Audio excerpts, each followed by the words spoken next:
Olá, bem-vindos ao meu canal. Eu sou Tatiana, médica cirurgiã plástica, e hoje vamos falar sobre cirurgia plástica na adolescência. A minha formação dentro depois da residência foi cirurgia plástica infantil. Então, quando a gente atende criança, a gente precisa perceber exatamente se a queixa é da criança ou se é da mãe, ou do pai, ou do tutor, quem tá ali, né? Uma coisa que é muito fácil, assim, da gente pescar é perguntar para a criança: o que você veio fazer aqui? O que você veio conversar comigo? Então, se a criança fala assim: eu vim te mostrar minha orelha porque eu não gosto da minha orelha, já é um indício que alguma coisa vem dela. Se a criança fala assim: não sei o que eu vim fazer aqui, eu vim porque minha mãe quis, eu vim porque me trouxeram, eu não sei o que eu estou fazendo aqui. Então, nesses momentos, você já começa a perceber para onde vai essa conversa. Uma outra coisa importante é assim: você quer mudar alguma coisa em você? Sem nem falar assim, você quer mudar a orelha. Você fala assim, se você quer mudar alguma coisa, aí se a criança fala assim: olha, eu não gosto da minha orelha. Na escola falam assim pra mim. Então você tem técnicas da anamnese, que são essas conversas que a gente tem antes do exame físico, para você tentar extrair do adolescente ou da criança se a queixa é dentro dela ou se a queixa é externa. E aí, quando é externa, eu falo assim: olha, quando você tiver vontade de operar, você volta que eu vou estar aqui para te atender. Mas enquanto essa vontade não está no seu coração, não é sua essa vontade, é melhor não fazer, porque você talvez tenha dor, porque você tem que cuidar do curativo, porque você vai ter suas restrições, porque talvez não fique do jeito que alguém está imaginando para você. Então, não é legal fazer assim, porque não vai ser um período feliz, um processo feliz para você. E aí eu não o faço, não opero.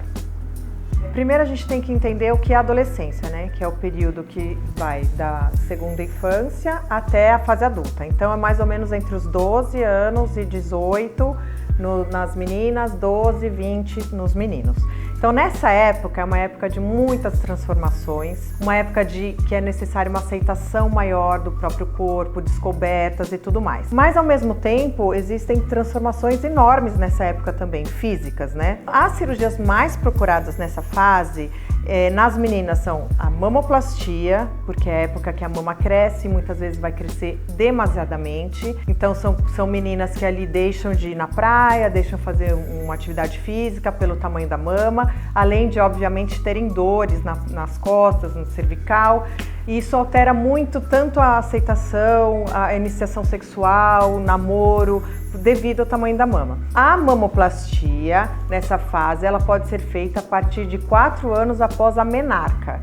A menarca é quando a menina menstrua. Então, depois que menstruou, a gente pode operar a mama depois de 4 anos. Então, se menstruou com 11, pode operar com 15 e assim por diante, né? Então, assim, não tem nenhum problema de uma adolescente com uma mama grande operar, desde que respeite esses 4 anos depois da menarca. Uma outra cirurgia também relacionada à mama, mas dessa vez procurada pelos meninos, é a ginecomastia, que é quando o menino desenvolve glândula mamária.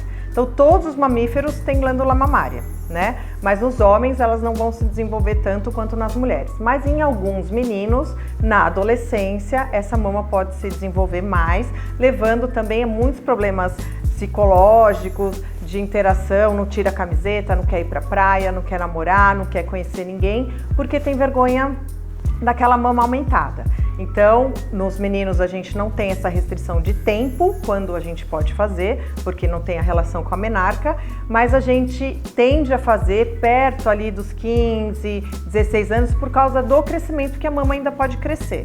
Então a gente espera um pouquinho o estirão de crescimento para poder operar e retirar aquele excesso de glândula mamária.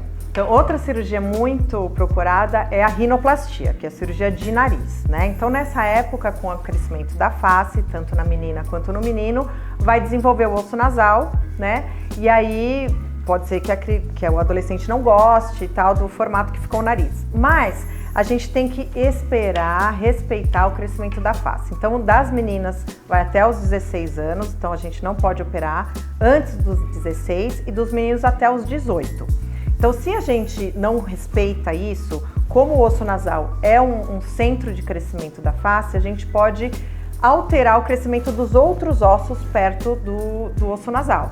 Então, o ideal é a gente esperar até 16 anos nas meninas, 18 anos nos meninos. Uma outra cirurgia também procurada nessa fase é a otoplastia, que é a cirurgia da orelha em abano.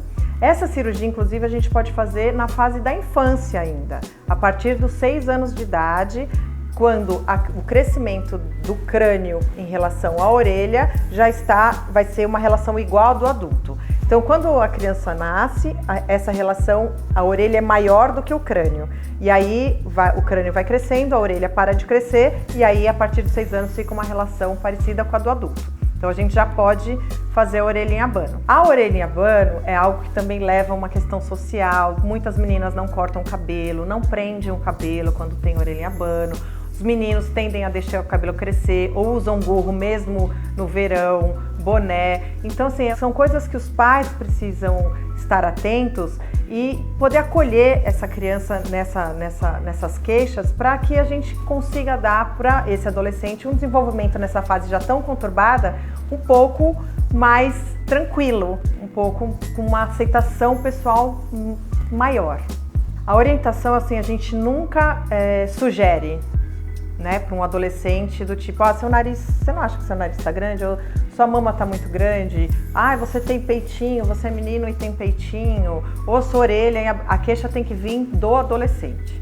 Vindo do adolescente, ele vai poder contribuir com todo o pré e pós-operatório, vai fazer tudo que a gente pede, você vai ter que usar isso, você vai ter, né, não vai poder fazer atividade física, você vai ter suas restrições. Todo esse processo é sentido de uma forma muito mais natural para ele. Em geral, a gente não pede acompanhamento psicológico porque veio do próprio paciente a vontade de... E a maioria é assim, né? Graças a Deus, a maioria dos pacientes vem, a mãe traz ou o pai traz, porque o próprio adolescente está se queixando. A maioria das mães fala, eu acho ele lindo, acho ela linda, acho que não precisa.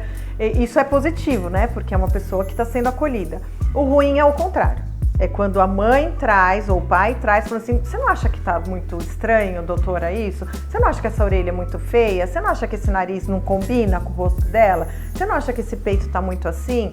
E essa queixa não veio do próprio paciente. Então, além de todos os problemas que essas alterações podem levar, ainda tem o pai e a mãe apontando para isso. Então, isso realmente é muito ruim. Nesses casos, geralmente a gente encaminha para o psicólogo, sim. Não só o adolescente, mas a família.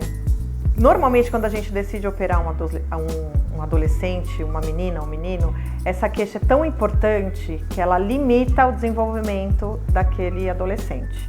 Então, talvez era uma menina que poderia ser bailarina e não é porque ela tem vergonha da orelha ou o peito dela é muito grande e ela não quer ficar de colã. É um menino que poderia, sei lá, ser um nadador e ele não quer expor o tórax. Então, assim, eu acho que a decisão da cirurgia, ela vem da queixa primeiro. O exame físico, é claro que a gente não vai... Às vezes, a queixa não é compatível com o exame físico da pessoa.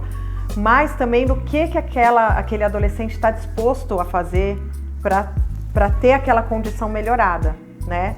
Então, de repente, é um menino que fala, doutora, eu gostaria muito de nadar, mas eu não tenho coragem de tirar minha camiseta. Aí eu falo, tá bom, então o examino, realmente você tem ginecomastia. Para a gente fazer essa cirurgia, você vai ficar 2 meses de cinta, 1 mês sem fazer atividade física, 3 meses sem nadar. Ok? Topa? Topou? Beleza, vamos fazer. Muitas vezes o adolescente fala, não vou ficar 3 meses sem fazer atividade física. Não vou ficar sem andar de bicicleta, não vou ficar sem jogar bola. Então, a sua queixa não é tão importante a ponto de você abdicar por um período de algo que você gosta muito. Aí a gente já percebe que talvez aquilo não seja tão importante. Em casos de adolescentes, tem muitas mães que falam assim, mas será que o convênio vai cobrir essa cirurgia, doutora? O convênio vai cobrir, ele tem seus critérios objetivos para definir se aquela cirurgia é estética ou reparadora. Então, por exemplo, no caso de uma rinoplastia estética é aquela rinoplastia que nada tem a ver com o funcional, ou seja, não tem problema de respiração e se tem, às vezes, um problema de septo, outra coisa que não é a parte estética, então o convênio não vai cobrir a parte estética, que é a parte do ossinho aqui, ou da asa que é mais aberta, ou da ponta que é mais redondinha. tá? Então o convênio não vai cobrir cirurgia estética. No caso das pacientes com gigantomastia, adolescentes ou mesmo adulta, que tem a mama muito grande, o critério é problema na coluna, é aquela mama afetar a coluna. Então precisa ter um exame de coluna positivo para problemas e um laudo do ortopedista falando que se diminuir a mama vai ser melhor para o tratamento da coluna. Tá? Às vezes, uma adolescente tem uma mama muito grande, mas ainda não teve nenhum problema na coluna, porque ela é jovem. Então, isso a gente esbarra às vezes num problema para conseguir liberação nesses casos de pacientes mais jovens, né? No caso da ginecomastia, não tem muita dificuldade para liberar, porque um menino, teoricamente, não é para ter um volume mamário. Então, eles entendem como reparadora, tá? Então, é mais simples de liberar. E a orelha em abano vai muito da avaliação do médico auditor, né? Tem alguns casos que libera quando é bastante em abano, um pouquinho em abano já fica mais difícil. Então é de caso a caso, de médico auditor de cada convênio que vai fazer essa avaliação da liberação, tá? Mas em alguns casos a gente consegue operar pelo convênio sim. Um menino de 7 anos, né? Eu atendi ele pelo convênio. E aí eu senti que ele queria muito operar, mas que ele estava um pouco inseguro, com medo da dor, com medo que lá no momento da cirurgia ele vai estar longe da mãe e tudo mais. E a mãe super acolhedora, tal. E aí eles foram embora, eu fiz o pedido, ele mostrou os exames, aí eu falei assim, olha, eu vou ligar lá no hospital para saber se está liberada a sua cirurgia, tá bom? Aí eu liguei. Ah, a cirurgia do fulano, tal, tá liberado. Aí eu fiz assim, tá liberado. Aí ele saiu, veio aqui, pegou o telefone da minha mão e falou assim, moça, muito obrigada que você liberou minha cirurgia. Eu tô muito feliz que eu vou fazer essa cirurgia. Se você estivesse na minha frente, eu te dava um abraço. Aí eu falei, ó, você não pode abraçar ela, mas você pode me abraçar. Aí ele me abraçou e aí a gente marcou a cirurgia e foi tudo certo, ele ficou super feliz.